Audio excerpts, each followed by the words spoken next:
Couplers and wheels. What a mess.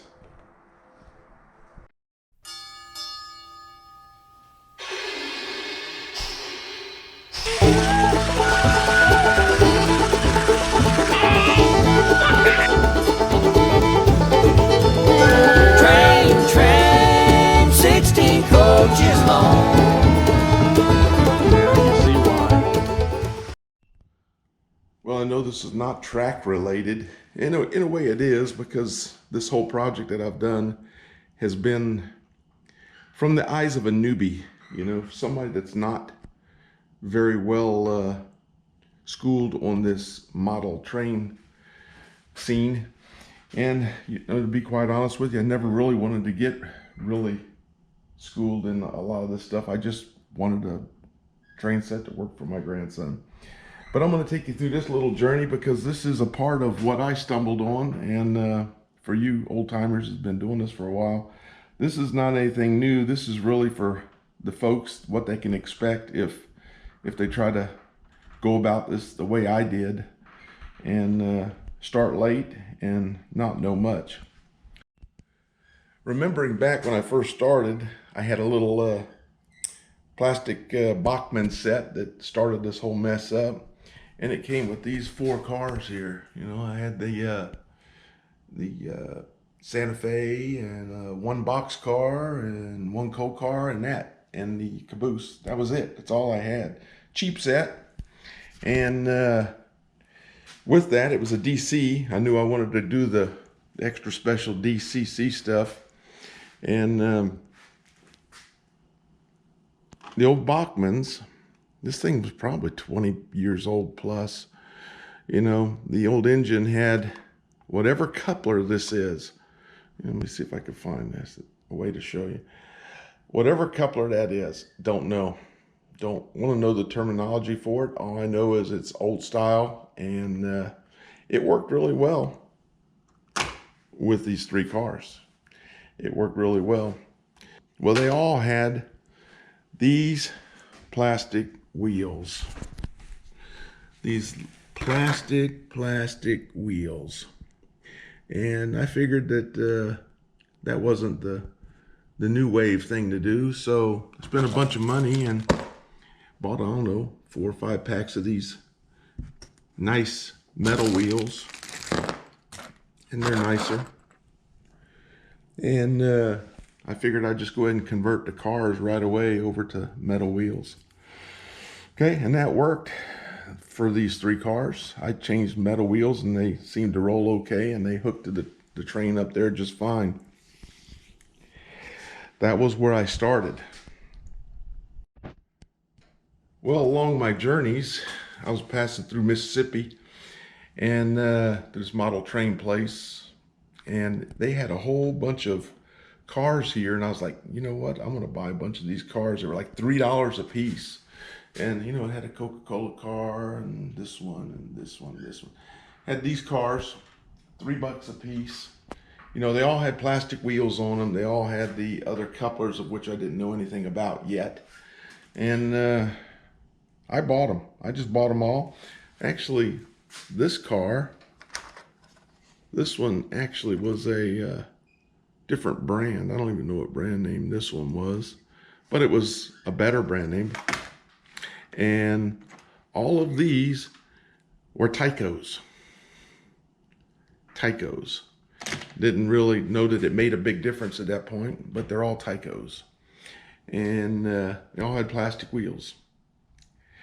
And they all hooked to the train back here, and they would work on the track as DC.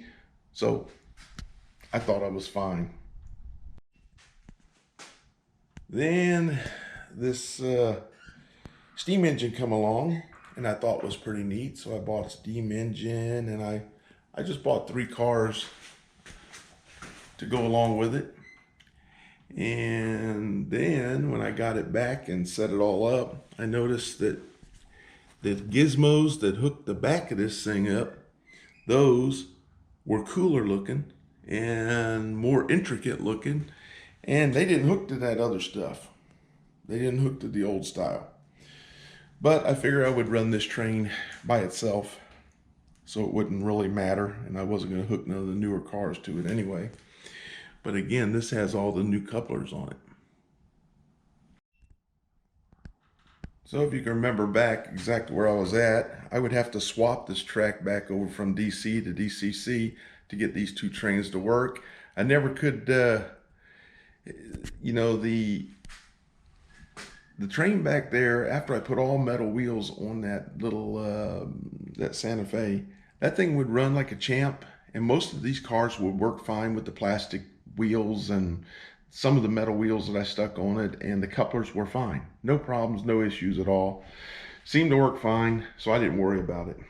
And then I get a hold of this, the new gizmo, and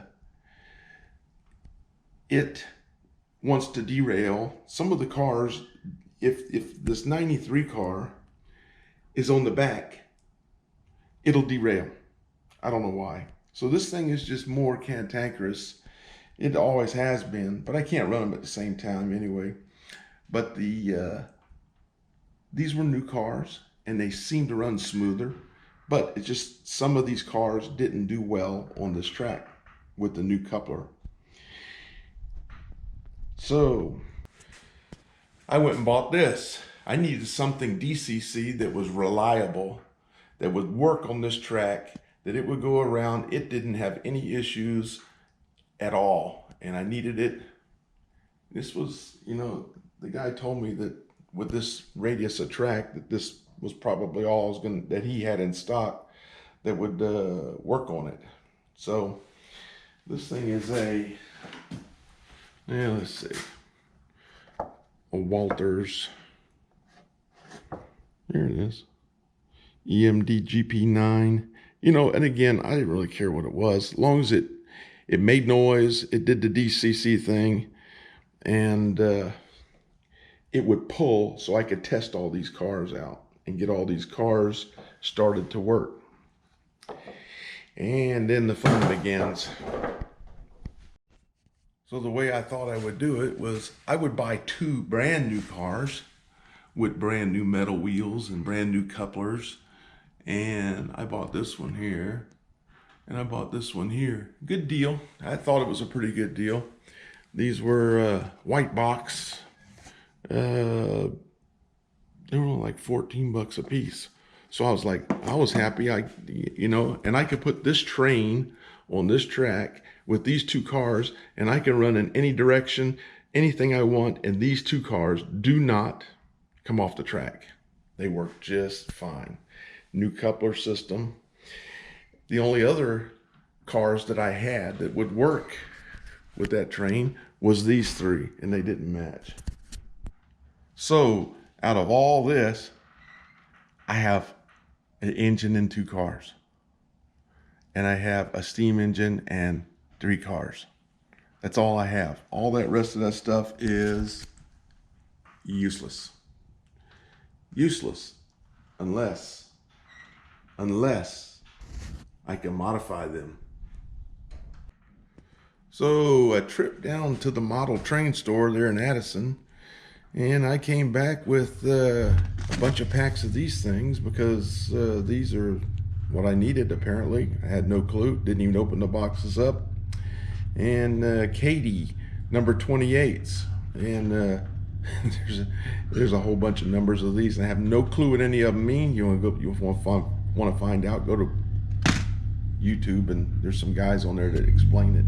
I just wanted trains that work, but I got a whole bunch of parts, whole bunch of little gizmos, and some of those springs and screws are so small that, you know, I knew I was in trouble, but I had to try to figure it out. You know, all of a sudden, $15 a car sounding pretty good, because I was going to have to make these little kits and modify all these couplers on all these trains, and I was going to have to buy new wheels.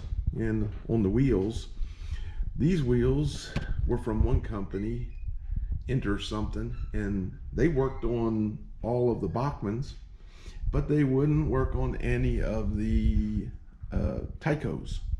they were too tight, wouldn't roll.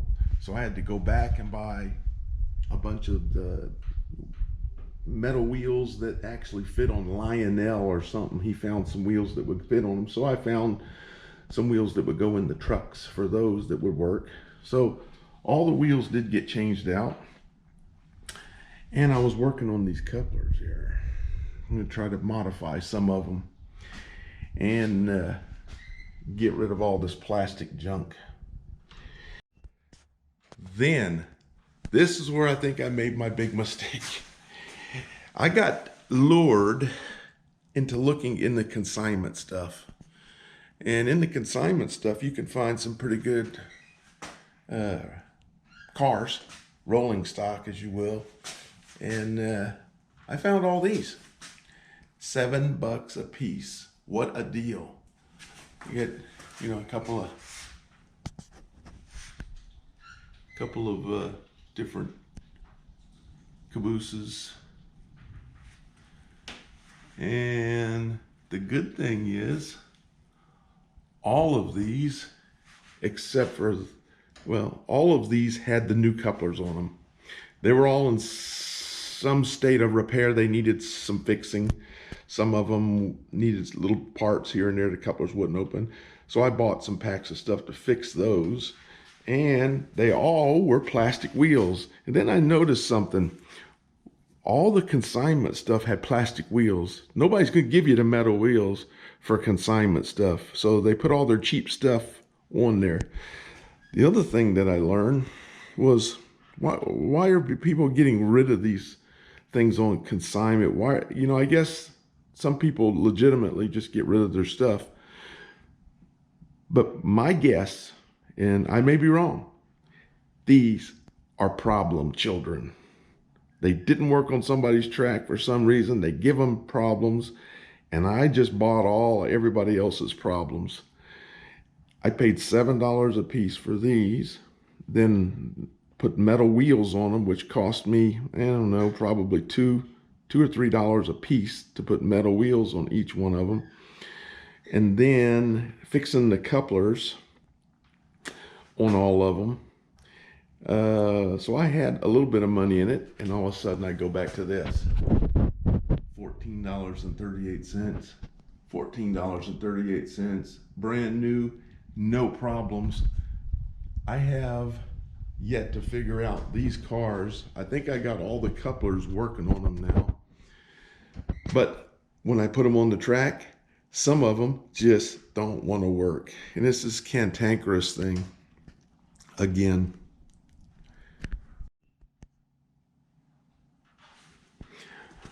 So after hours, and I mean hours, of taking these things apart, trying to figure out these little boxes, every one of them are different.